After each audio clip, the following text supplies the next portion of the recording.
I want to know about your transition. I don't know anybody else that's done this, and there's a lot of people that make amazing transitions, and some of the guests I've had on this show have been examples of that. But you go from being an NFL, all-star NFL player to eventually a Hall of Fame songwriter. And let me just, this is a Dan, little... watch your labels there, buddy.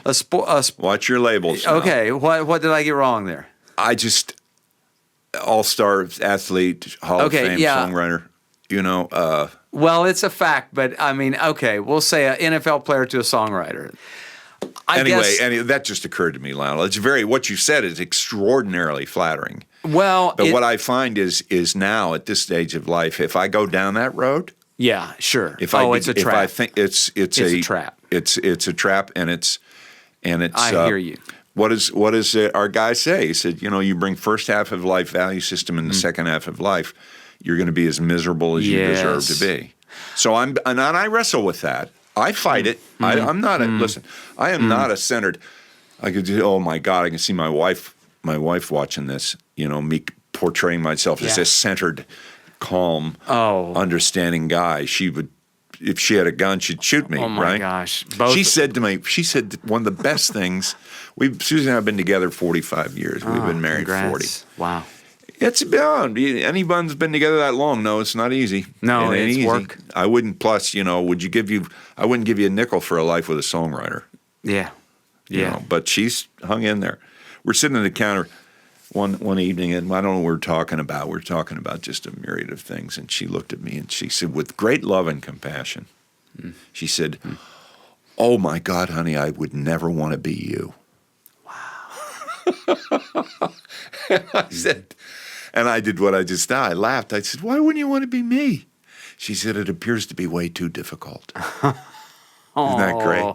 I really appreciate your humility and just reality. I being a creative person myself, I totally get it. But I guess, Mike, for the benefit of our audience, just that transition, forget the labels but that's quite a transition. Well, it's not, but Lionel, it's not like saying, well, I've been in the NFL and now I think I'm going to go write songs. Right, it wasn't that. It was survival. It's interesting.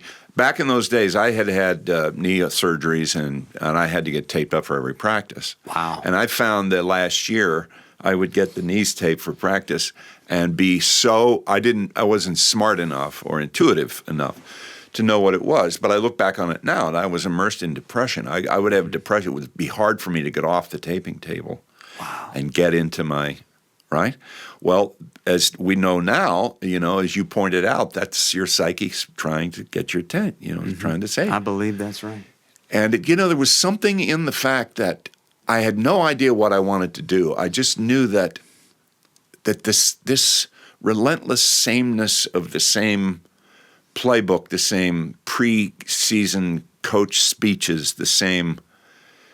And I would, the first time you ask yourself why, which is the great philosophical question that drives every question, why? When that begins to creep in, Look out. Look out. And so for me, it was survival. It wasn't so much I'm really interesting guy who was transitioning from this. No, I thought part of me was dying in there. I was good at the game. I went to the Pro Bowl a couple of years. The Bengals weren't going to the Super Bowl anytime. Winning was not the primary thing. Coach, I got to work with a legendary coach in Paul Brown, but he was to a point where he was very bitter about having been fired by Art Modell in Cleveland, and so And so he was. It was him against everyone else a little bit. Oh, I loved him. I had a huge admiration for him. But there's something about just when you say this is just. I think about it now.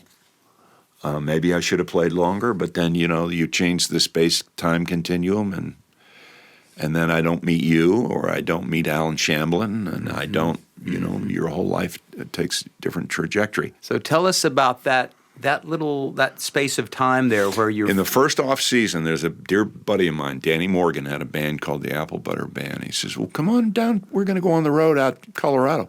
Play keyboards in our band.